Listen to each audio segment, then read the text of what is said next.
Adding a supplier credit. Welcome to this short video on how to add a supplier credit. In order to add a supplier credit, select the purchase order you wish to set the credit against. Now select the Supplier Invoice tab, as shown. You can now select Add Credit. Input the supplier's invoice number and upload the copy of the invoice. Once the Save option is selected, the credit is generated as shown. You are now able to edit the lines or add lines as you wish.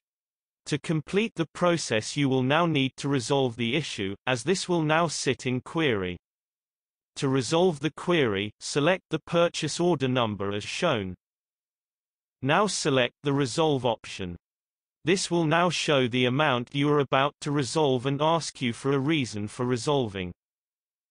Once resolved, the purchase order status changes to matched with the relevant reason showing.